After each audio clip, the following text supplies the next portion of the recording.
ሰላም ጤና ይስጥልን ክቡራን ተመልካቾቻችንና አድማጮቻችን ዘውዱ መንግስቴ ነኝ ከዚህ ከአገር እንግሊዝ። አሁን የዘውዱ ሾው አጫጭር ዜናዎችን አቀርብላችኋለሁ፣ አብራችሁን ቆዩ። በቅድሚያም እርሶቹን እንሆ። የደህንነት ሰዎቹ በፋኖ ቁጥጥር ስር ዋሉ። የሰራዊቱ አባላትም ፋኖን ተቀላቀሉ። በሐዋሳ የእሳት ቃጠሎ ጉዳት አደረሰ። በአመራሮች ላይ እርምጃ ተወሰደ። በቀጣይ ገናን በአሰብ እናከብራለን አሉ አምባሳደሩ። ሞዴሊስቷም ራሷን አላጠፋችም ተባለ። አሁን ወደ ዜናዎቻችን እንገባለን፣ አብራችሁን ቆዩ። በቅድሚያም ከፋኖች ዜና እንጀምራለን። ፋኖ በተለያዩ ቦታዎች የሚያደርጋቸው ውጊያዎች ላይ ድል እየቀና መሆኑ ተገለጸ። ዳግማዊ ቴዎድሮስ 5 ኮር የቡድን መሳሪያዎች እና የመገናኛ ሬዲዮኖችን ጨምሮ በርካታ የጠላትን ኃይል መማረኩም ታወቀ። በትላንትናው ዕለት ከንጋቱ 11 ሰዓት ጀምሮ የዳግማዊ ቴዎድሮስን 5ኛ ኮር አካሎች በምስራቅ በለሳዊቷ ጣይመን ከተማ ሰፍሮ የሚገኘውን የብልጽግና ወንበር አስጠባቂ ሰራዊት በ3 አቅጣጫ ወደ ካምፑ ዘልቆ በመግባት እርምጃ ወስዶባቸዋል። በጨበጣ ውጊያው የጠላትን 2 ምሽጎች በመደርመስ ነው የጠላትን ኃይል ፍርክርኩን ያወጣ ነው ብለዋል ፋኖቹ። በዚህም አውደ ውጊያ የኮሪቶር ወሪ ኃይል አጼ ኢያሱ ክፍለ ጦር፣ ዞዝ አምባ ክፍለ ጦር እና የንስር በለሳ ክፍለ ጦር የተወሰኑ አካላቶች እንዲሁም የኮሮ የስራ አስፈጻሚ አካላቶች በውጊያ በመሳተፍ ጠላትን አንገት ያስደፋ ድል እንዳስመዘገቡ፣ ጎንደር የበጋሻው ክፍለ ጦር የቆረጣ ውጊያ ስልትን በመጠቀም የጠላትን ኃይል አንገት አስደፍቶ እንዲማረክ ትልቅ ሚናም ተጫውተዋል። በውጊያውም የተገኙ ድሎች ከ1000 በላይ የብሬን ተተኳሽ፣ 2000 የክላሽንኮቭ ተተኳሽ፣ ከ100 በላይ የእጅ ቦምቦች፣ 2 የመገናኛ ሬዲዮኖች፣ 3 የብሬን መትረየስ፣ ከ55 በላይ ክላሽንኮቭ ጠመንጃዎች ተማርከዋል። ከወታደራዊ ቁሳቁሶች መካከልም ገቢ የተደረጉ ሲሆን በሰው ኃይልም ከደረሰው ኪሳራ መካከል ከፍተኛ ቁጥር ያለው የመከላከያ ኃይልን እስከ ሙሉ ትጥቁ ማርኳል። ህልውናችንን በተባበረ ክንዳችን የአማራ ፋኖ ብሔራዊ ኃይል ሰሜን አማራ ቀጠና በላይ ዘለቀ ዕዝ ዳግማዊ ቴዎድሮስ 5 ኮር ህዝብ ግንኙነት ዘርፍ ኃላፊ አብነት ሞላ ገልጦልናል። የብርሃኑ ጁላ የብልጽግና ሰራዊት የደህንነት እና መረጃዎች በፋኖ ቁጥጥር ስር ዋሉ። ምኒልክ ዕዝ የደጋው መብረቅ ነው የብርሃኑ ጁላ መረጃዎችን በቁጥጥር ስር ያዋላቸው መሆኑ የተገለጸው። ከአማራ ማህበረሰብ ያለባበስና የእንቅስቃሴ ባህል ተመሳስለው የገናን በዓል ስነስርዓት ምክንያት በማድረግ ነው ወደ እስታይሽ ከተማ ሰርገው በመግባት የአማራን ህዝብ በድሮን ለማስመታት እንቅስቃሴ ላይ እንዳሉ ነው በደጋው መብረቅ ኮር ደጀን ክፍለ ጦር ፋኖች በቁጥጥር ስር የዋሉት። 3ቱ የመከላከያ ሰራዊት መረጃ ደህንነቶች ወደ ፋኖ ቀጠና ገብተው የጥፋት ዓላማቸውን ሊፈጽሙ ሲሉ ነው በግስላ ፋኖች እጅ ከፍንጅ የዋሉ ሲሆን ከዚህ ቀደምም በተለያዩ ቦታዎች በኮር አሃድ ፋኖች መስለው የአማራን ህዝብ ለማስገደል ጥረት ሲያደርጉ በቁጥጥር ስር መዋላቸው የሚዘነጋ አይደለም። ታዲያ በቁጥጥር የዋሉትን የብርሃኑ ጁላ መረጃዎቹን ለምን ተግባር ከፋኖ ቀጠና እንደገቡ ሲጠየቁ የአማራ ህዝብ ተሰብስበው የሚገኝበት ቦታ ለላኳቸው አለቆቻቸው ለማሳወቅና ከዛም በድሮን ማህበረሰቡን ጭምር ቢሆን መምታት እንዳለበት ነው ሲሉ ተናግረዋል። የአማራ ህዝብ እንደ ህዝብ ሊጠፋ ፎክሮ የገባው የብልጽግና ኃይል በአማራ ፋኖ በየወቅቱ በመጣበት ኃይል ምላሽ እየተደመሰሰም እንደሚገኝ ተገልጿል። መረጃው ድልና ነፃነት የሆነው የአማራ ህዝብ የሁሉና ተጋድሎ ተጠናክሮ እንደሚቀጥልም ነው ፋኖቹ ከስፍራው የላኩልን መረጃ እንደሚያመላክተው ከሆነ ትግሉ ጠንክሮ መራራ መሆኑን ታውቋል። የሰራዊቱ አባላት ፋኖን መቀላቀላቸው እንደቀጠለ መሆኑ ተገለጠ።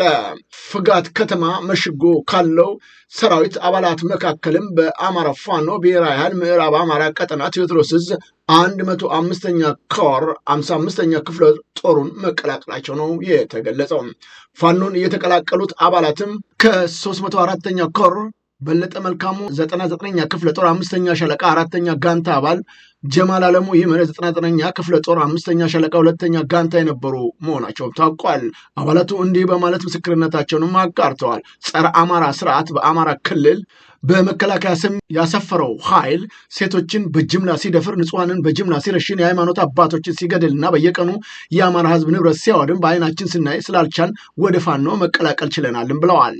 አባላቱም የመዋጋትና የመሞት ሞራል የለውም እርስ በርሱ የሚጠራጠርና የማይተማመን ሆኗል። ስለዚህ የድሃ ልጅ ለአንድ ግለሰብ ስልጣን ተብሎ መሞት እንደሌለበትና ፋኖን በመቀላቀል ለሁሉም የኢትዮጵያውያኖች ጸር የሆነውን ዘረኛ ስርዓት ማስወገድ መቻል እንዳለባቸው መልእክታቸውን አስተላልፈዋል። በአዋሳ ከተማ የእሳት ቃጠሎ ተነሳ፣ ጉዳትም አደረሰ። በከተማይቱ አዲሱ መናኸሪያ ጣና ተራ አካባቢ የተነሳው እሳት መጥፋቱ የተረጋገጠ ቢሆንም አካባቢው ላይ ከፍተኛ ጉዳት ማድረሱ ነው የተገለጸው። አካባቢው ላይ በቅርብ የነበሩ የዓይን እማኞች በእሳት አደጋው የአንዲት እናት ልጅ ህይወት ማለፉን ገልጠዋል። እናትና ልጅ ናቸው ህይወታቸው ያለፈው። እናትየዋ ልጇን ለማዳን በገባችበት ሰዓት እሳቱ በመያያዙ ምክንያት ህይወታቸው አልፏል። አስከሬናቸውን በአምቡላንስ ተወስዷል ሲሉም ገልጸዋል። የዓይን እማኞች አሁን ሌሎች ሰዎች ውስጥ ካሉ በመፈለግ ላይ እንደሆነም ታውቋል። በሌላም በኩል አንድ የቤተሰብ አባል ይህንን የእሳት አደጋ ብዙ የማስተካከያ እርምጃ ሊወሰድ እንደሚገባም በግላጭ ያመላከቱ መሆኑ ነው የተገለጸው። የከተማው አስተዳደር በተለይም በተደጋጋሚ ጊዜያቶች በከተማው ለሚከሰቱ ችግሮች አፋጣኝ ምላሽ ለመስጠት እያደረገ ያለው ጥረት አናሳ መሆኑም ነው የተጠቆመው። በሙሰኞች ላይ እርምጃ መውሰዱን የመቀሌ ከተማ አስተዳደር ገለጠ። የመቀሌ ከተማ ከንቲባ ረዴ በኔ በከተማው ኪራይ ሰብሳቢነትና ብልሹ አሰራር ላይ የተሰማሩ አመራሮች ላይ ጠንካራ እርምጃ መጀመሩን ነው የገለጠው። ከንቲባው ያነሳቸው ዋና ነጥቦችም እግዱ በሙስና አግባብ ባልሆኑ ድርጊቶች የተሳተፉ የተወሰኑ አመራሮች ከስራ ታግደዋል ብለዋል። የጽዳት ዘመቻን በተመለከተ ከተማዋን የማጽዳት ስራ ላይ ነን ያሉት ከንቲባው ተጠያቂነትን የማስፈን ስራም ተጠናክሮ እንደሚቀጥል ገልጸዋል። የመሬት ወረራን በተመለከተም በከተማዋ ስር የሰደደው የመሬት ወረራ ለመቆጣጠር በየክፍለ ከተማው ልዩ ግብረ ኃይል ተቋቁሞ ወደ ስራ መግባቱንም ገልጿል። የከንቲባው ጥሪም ለህዝቡ በተመለከተ ህብረተሰቡ የሚያውቀውን በማጋለጥ የጽዳት ስራው ተባባሪ ሊሆን ይገባል ያሉት ዶክተር ረዳይ የከተማውን ችግር ለመቅረፍም የማህበረሰቡ ሚና ወሳኝ መሆኑም አሳስበዋል።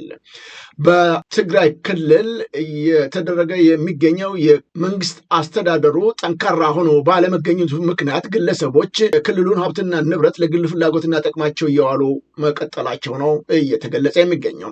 ህዝቡ በአሁኑ ሰዓት ችግር መከራ ውስጥ ባለበት በዚህ ሰዓት በርካቶችን በስደት በየቦታው እየሞቱ በሚገኝበት፣ ይሁን እንጂ አመራሮቹ ሙስና ውስጥ መዘፈቃቸው ተገልጧል።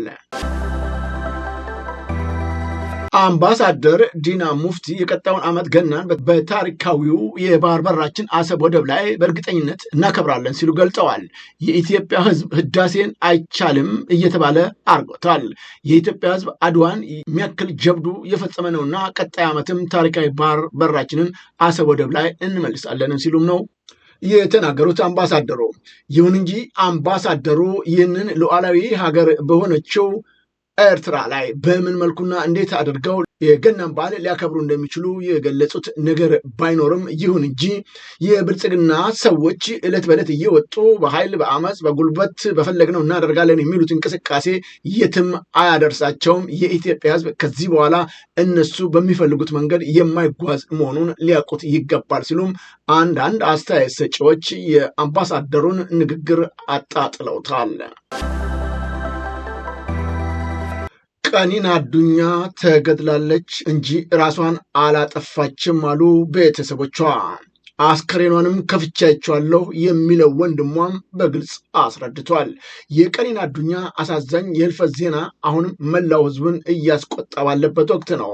ታላቅ ወንድሟ ለማ አዱኛ ላለፉት ቀናት ይዞት የነበረውን ዝምታ በመስበር እጅግ ዘግናኝና ልብ የሚሰብር መረጃዎችንም ይፋ አድርገዋል። ለማ አዱኛ በሰጠው ምስክርነት እህቱ ቀነኒ በምንም አይነት ሁኔታ ራሷን ለመጉዳት ፍላጎትም ሆነ ሀሳብ እንዳልነበራትም ገልጿል። ቀነኒ አዱኛ ተገድላለች እንጂ ራሷን አላጠፋችም ነው ያለው ወንድሟ። አስከሬኗን ቤት ውስጥ በተመለከተበት ወቅት ህይወቷ እንዲያልፍ የተደረገው እዚያው እንደሆነ መረዳቱንም ተናግረዋል።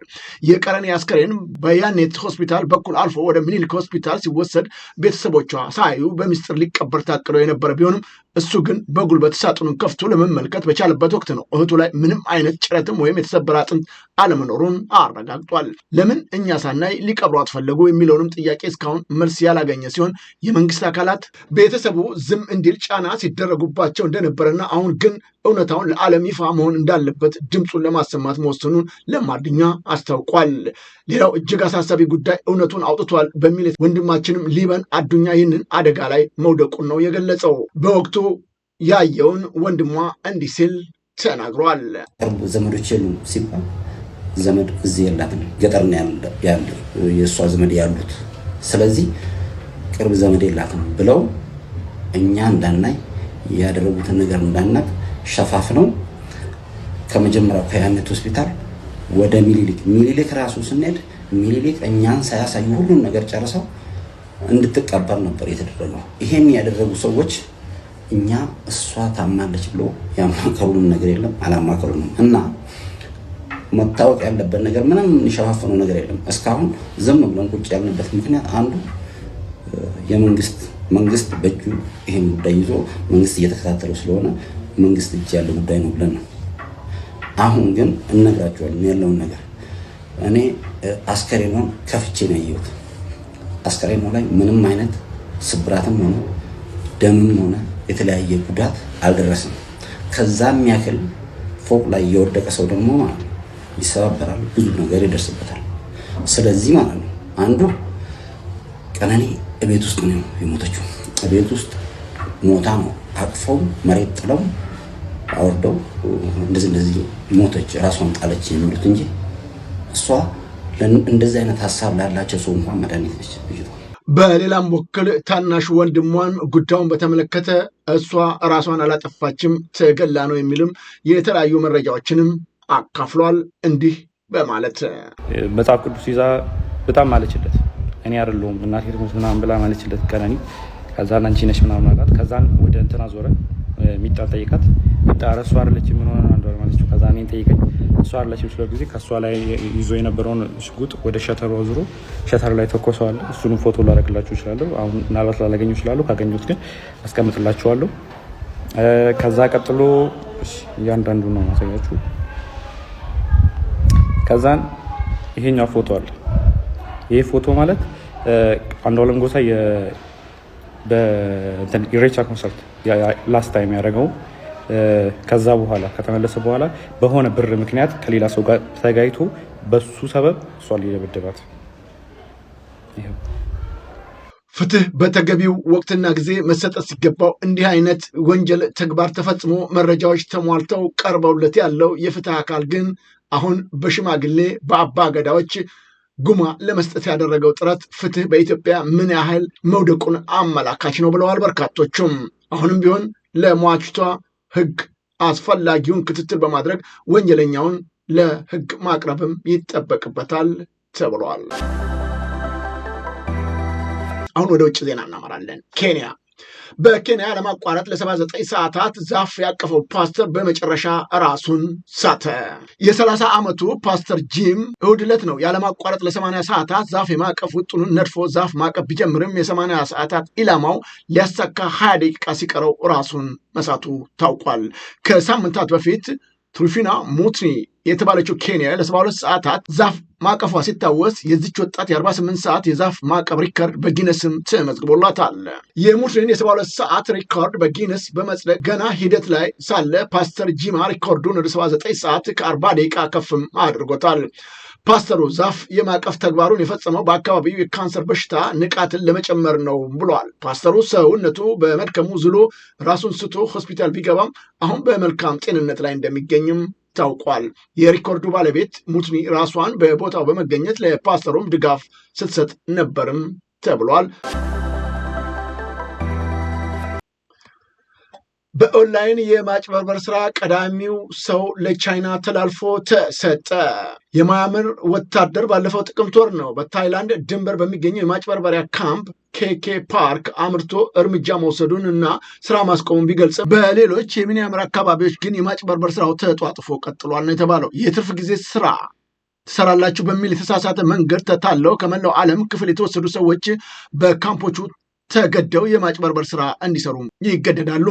የተባበሩት መንግስታት ድርጅት የሰብአዊ መብቶች ኮሚሽን በ2023 ባወጣው ሪፖርት ነው በዚህ የማጭበርበር ስራ ውስጥ በማይናማር 120,000 ሰዎች ተገደው ይሰራሉ ሲል በካምቦዲያ ደግሞ ተጨማሪ 100,000 ሰዎች ተገደው እንደሚሰሩ ማሳውቆ ነበር። የተባበሩት መንግስታት ለዚህ ማጭበርበር ተግባር ኢትዮጵያን ጨምሮ ሰራተኞች ከ56 ሀገራት እንደሚመለመሉ ሲገልጽ ሰራተኞቹ ከአካባቢው እንዳይጠፉም በማሰብ ፓስፖርታቸውን ይቀማሉ ብለዋል።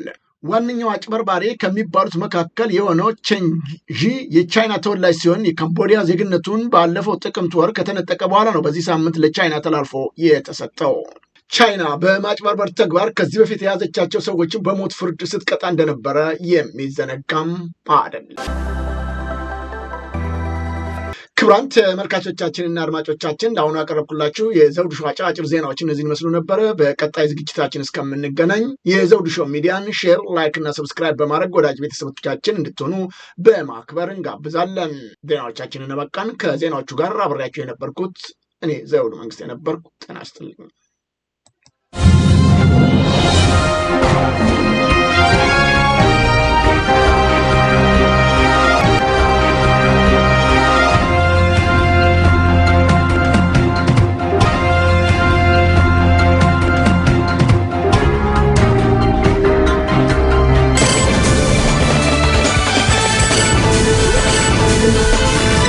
Thank you.